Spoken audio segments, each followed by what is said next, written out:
Hello everyone नमस्कार मु ममता स्वागत करुच्ची आपण मानक मो चैनल ओडिया घर चलणी को। आज जो माछ तरकारी आम प्रस्तुत करवा संपूर्ण नुआ रेसिपी अटे।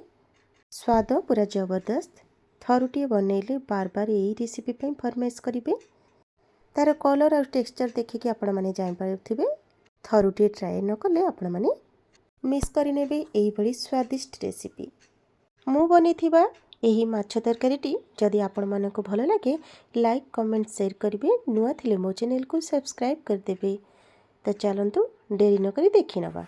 प्रथम ये रोही माछ को मु धोई नहीं गोटे प्लेट रे रखीदेवी। लुण हलदी गुंड लंका गुंड देकी गोलीदबा। एथिरे आपण माने हाफ चमच सोरिष तेल देवे एवं गोली की किछि समय पई आमे कवर करके रखीदबा जद्वारा कि आमर माछटी भल भाव पूरा मेरिनेशन हो। ये आपण मैंने चाहिए लेंबू मध्य फाड़ी चिपुड़ी देवे जद्वारा कि माछ भजाटी आमर पूरा कड़कड़ हो माने बहुत ही भल भाव माछ भाजी हो। कड़े रे तेल गरम हो सारा पर ही आम माछ सबको गोटी गोटी करी भाजी नबा। एठी हमर माछ सब भजा होतिबा समय रे ही चलंतु मसला को प्रिपेयर करि नबा। ग्राइंडर जार रे प्रथमे जीरा गोटा धनिया गोलमरिच आपण मानकर माछ तरकारी क्वांटिटी अनुसार एठी मसला को देबे। सोरिष रसुण कोला किछि चोपा छुड़े नबा। धनिया पत्र को भल भाव में बछा बछी करके देदेबा। ये धनिया पत्रटा ही बहुत भल फ्लेवर आने माने कलर भी तार अलग कर दिए। धनिया पत्र को धोईकी काटिकी देदेली। आउ कंचा लंका 3टी राग अनुजाई आपण मैंने जेतिकी राग खाऊे आउ अल्प अदा देदेबा। फाळे पियाज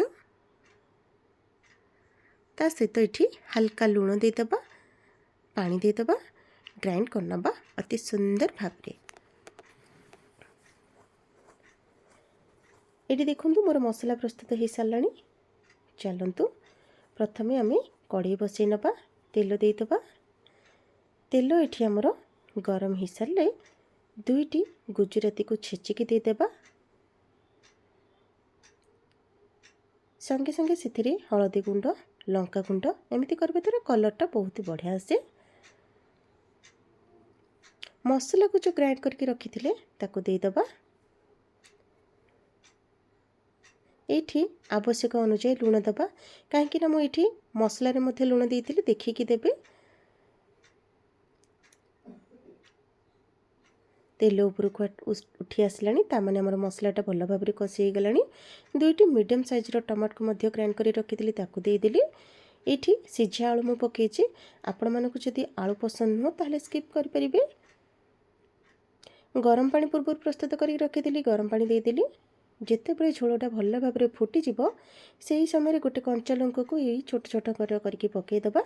आ कि धनिया पत्र गरम मसला गुंड को देदेबा। यही समय देवा द्वारा माछ तरकारी बास्नाटा बहुत ही बढ़िया आसी था। एबे इथिरे भजाई रखी माछ को गोटी गोटी करके देदेबा।